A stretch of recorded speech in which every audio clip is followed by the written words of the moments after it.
Aujourd'hui, nous allons aborder le thème de la qualité d'air intérieur dans le référentiel HQE bâtiment durable. Donc, ce référentiel est publié par Certivea. Certivea qui propose une offre d'évaluation, de certification, de benchmark et une formation pour les référents. Aujourd'hui, je vous présenterai succinctement la structure du référentiel HQE bâtiment durable. Je ferai un rapide tour d'horizon des dispositifs réglementaires en place et à venir en matière de qualité d'air intérieur. Et enfin, nous rentrerons dans le mode d'évaluation de la qualité d'air intérieur dans le référentiel HQE bâtiment durable. Alors, ce que vous voyez s'afficher, c'est la structure globale du référentiel HQE bâtiment durable. Donc, encadré en vert, vous trouverez les 4 engagements du référentiel. Donc, le management responsable, la performance économique, le respect de l'environnement et la qualité de vie. Il se décline en 12 objectifs et la qualité d'air intérieur se trouve au sein de l'engagement qualité de vie. En quelques chiffres, pourquoi s'intéresser à la qualité de l'air intérieur? Il faut savoir que nous passons plus de 80% du temps dans des espaces clos, que les niveaux de concentration en formaldéhyde et en toluène notamment ont été mesurés à des concentrations plus intérieures, plus importantes dans l'air intérieur que dans l'air extérieur. Ensuite, au-delà de l'impact avéré sur la santé de la pollution de l'air intérieur, un impact sur le bien-être est également constaté, notamment une étude européenne portant sur 800 enfants dans 8 écoles a montré que les scores des élèves aux tests de concentration diminuaient lorsque les niveaux de CO2 augmentaient. Enfin, je vous invite à aller consulter une étude de l'Observatoire de la qualité d'air qui a évalué l'impact socio-économique de la pollution de l'air intérieur pour 6 paramètres à 19 milliards d'euros par an pour la collectivité. Vous trouverez les références de ces études en bas de page et nous vous transmettrons la présentation. Pour ce qui est des dispositifs réglementaires, aujourd'hui, nous disposons d'un étiquetage réglementaire pour les produits de construction et matériaux, et ce depuis le 1er septembre 2013. Cet étiquetage concerne l'ensemble des catégories de produits que vous voyez s'afficher à l'écran. Vous avez également à votre disposition une liste indicative des produits qui entrent dans le champ d'application du décret, qui est à votre disposition sur le site développementdurable.gouv. Alors, l'étiquetage réglementaire des produits de construction et matériaux donne une indication sur l'émission de 10 composés individuels qui sont dans le tableau qui est sur la droite. Pourquoi ces 10 composés? D'une part parce qu'ils ont été décelés à des niveaux de concentration notables lors de la campagne de l'OQAI en 2007 sur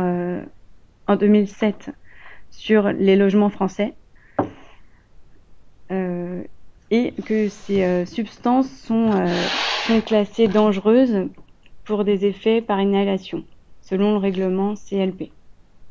Alors, l'étiquette environnementale vous donne, l'étiquette sanitaire plutôt, vous donne les émissions allant de A+ à C, et selon les seuils qui sont présentés dans le tableau.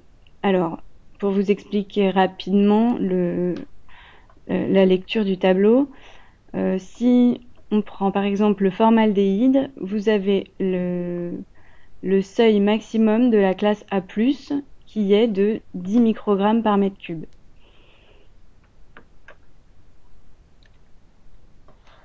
autre dispositif réglementaire donc, qui s'applique de 2018 à 2023 qui demande la surveillance de la qualité d'air intérieur dans les lieux accueillant des enfants. Donc ce dispositif prévoit 3 éléments. D'une part, l'évaluation des moyens d'aération et de ventilation, et ensuite, au choix, la mise en place d'un programme d'action de prévention dans les établissements accueillant des enfants, ou la réalisation d'une campagne de mesure de la qualité d'air intérieur. Donc la mise en application de cette réglementation est progressive. Il faut savoir que la surveillance devrait être achevée avant le 1er janvier 2018 pour notamment les écoles maternelles et élémentaires. Pour les autres types d'établissements, les échéances sont un peu plus éloignées, à savoir le 1er janvier 2020 pour les établissements d'enseignement et de formation du second degré et le 1er janvier 2023 pour les autres établissements. Je vous invite également à consulter ce document qui est à votre disposition sur le site du ministère. Pour ce qui est de l'étiquetage des produits d'ameublement, alors ce dispositif est prévu depuis 2012 par les lois Grenelle. En 2015, un rapport d'expertise a été commandé à l'ANSES pour identifier les substances prioritaires, les valeurs limites d'émissions et déterminer un protocole de mesure des émissions des produits d'ameublement. En 2017, en ce moment même, un arrêté et un décret sont en consultation, et ce jusqu'au 10 février. Ces textes prévoient notamment donc d'appliquer une obligation d'étiquetage des produits d'ameublement contenant des panneaux à base de bois. Cet étiquetage reflètera le niveau d'émission du formaldéhyde. Et la date d'entrée de ces textes sera pour 2020.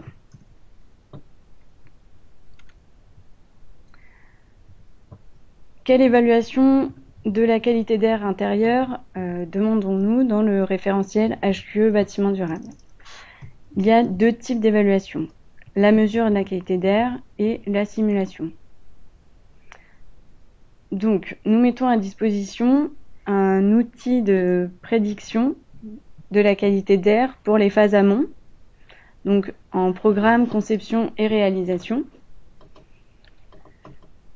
À partir de la réception des bâtiments neufs et de la réception des travaux de rénovation, ainsi que pour les bâtiments existants, des mesures de qualité d'air seront demandées. Donc je vais rentrer un peu plus dans le détail de ce qui est attendu pour la mesure de qualité d'air. Alors, comme je vous le disais, la mesure de qualité d'air, c'est pour les bâtiments neufs ou rénovés à réception des travaux, et pour les bâtiments en exploitation. Les paramètres qui ont été sélectionnés sont le formaldéhyde, le benzène, les particules, le dioxyde d'azote et les composés organiques volatiles totaux. Sur le site de l'association HQE, vous trouverez un protocole de mesure qui vous permettra de réaliser les mesures dans le cadre de la certification. Donc ce protocole vous propose une méthode de prélèvement et d'analyse pour chacun des paramètres, les valeurs sanitaires de référence et la stratégie d'échantillonnage qu'il faudra adopter. Donc, en ce qui concerne la stratégie d'échantillonnage, nous avons précisé un petit peu la méthodologie. Donc je vais vous la détailler un petit peu. Donc le bâtiment peut comporter une ou plusieurs activités. L'évaluation devra être réalisée à l'échelle de l'objet certifié ou évalué, correspondant à une activité. Vous aurez donc à sélectionner les locaux caractéristiques de l'activité à occupation autre que passagère, lors de votre évaluation. C'est ce qui est représenté en bleu sur le schéma. Ensuite, vous aurez à déterminer des blocs homogènes.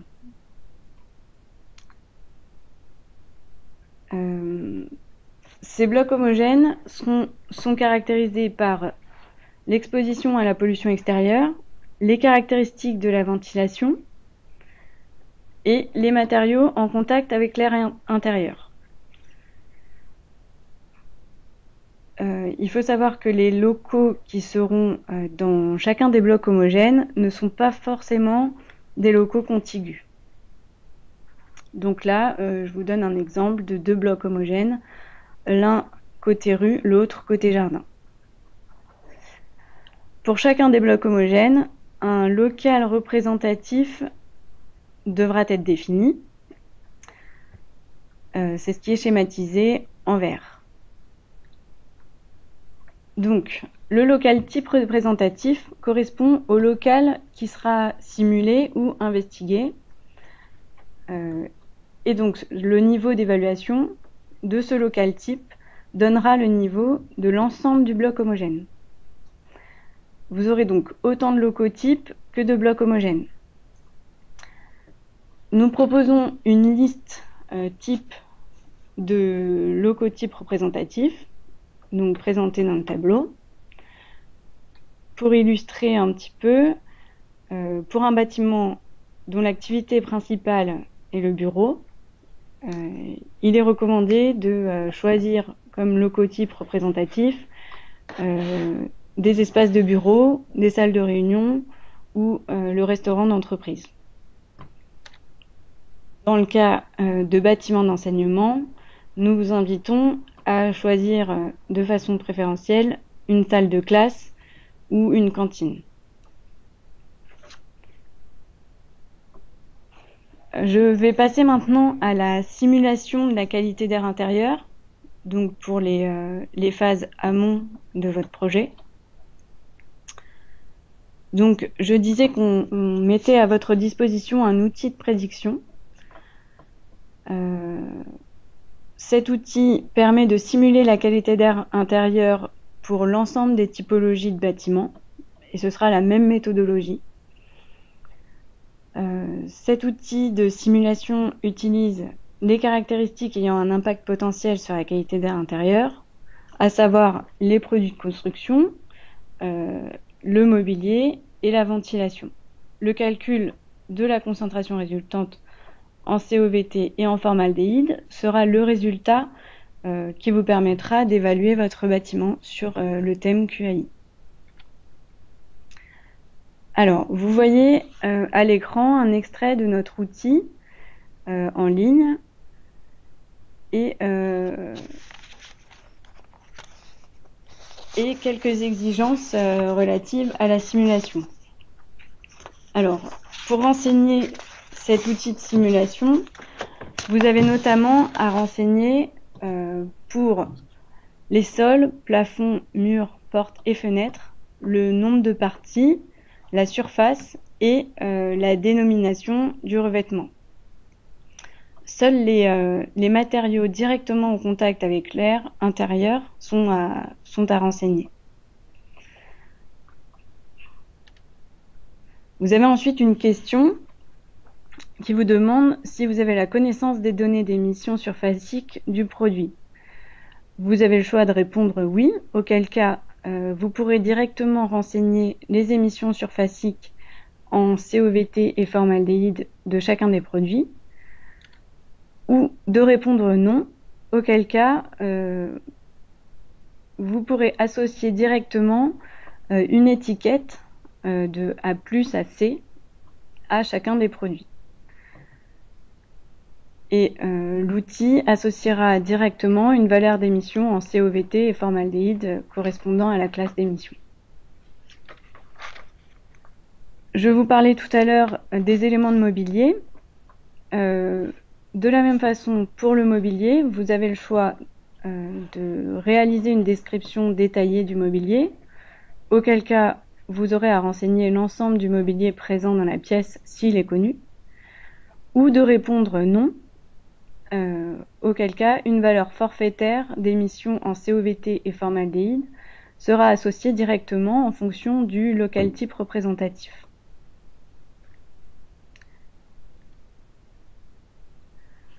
Alors, le résultat de la simulation correspond aux concentrations liées aux émissions des matériaux et aux émissions du mobilier. Pour obtenir ce résultat, vous avez besoin de connaître uniquement le volume du local type, le taux de renouvellement d'air dans le local et les facteurs d'émission spécifiques unitaires forfaitaires, donc du mobilier, du mobilier s'il est connu, et des matériaux. À partir des résultats des mesures ou de la simulation, nous allons associer une note à la qualité d'air intérieur du bâtiment. Alors, quelle valeur de référence pour l'interprétation des résultats? Vous avez aujourd'hui des valeurs sanitaires de référence qui sont disponibles pour les polluants mesurés. Donc, les valeurs guides, ce sont les valeurs vers lesquelles il faut tendre pour limiter les risques sanitaires liés à la pollution, et les valeurs limites, qui sont les valeurs au-delà desquelles il faut mener des actions correctives afin d'abaisser le seuil de pollution. À titre d'exemple, donc je citais le formaldéhyde, pour lequel la valeur à atteindre au 1er janvier 2015 est de 30 microgrammes par mètre cube, et pour lequel la valeur limite est de 100 microgrammes par mètre cube. Dans le référentiel HQE, à chacune des valeurs de concentration mesurée ou simulée pour chacun des paramètres, une échelle de performance sera mise à votre disposition. Vous aurez à rentrer les résultats de simulation ou de mesure et l'outil calculera automatiquement votre classe allant de A à F. Et c'est à partir de ce résultat que le thème sera noté. Alors, pour finir, je vais vous donner un aperçu de l'outil mis à votre disposition pour consulter le référentiel. Cet outil s'appelle ISIA. Donc, ce que vous voyez encadré, ce sont les caractéristiques de votre opération, votre objet certifié ou évalué. Les onglets encadrés présentent ici les différents engagements du référentiel. Donc, vous voyez ici que nous sommes dans la qualité de vie. Et enfin, vous trouverez le thème qualité d'air intérieur, dans lequel vous aurez la possibilité de renseigner vos blocs homogènes et de consulter la complétude de votre évaluation.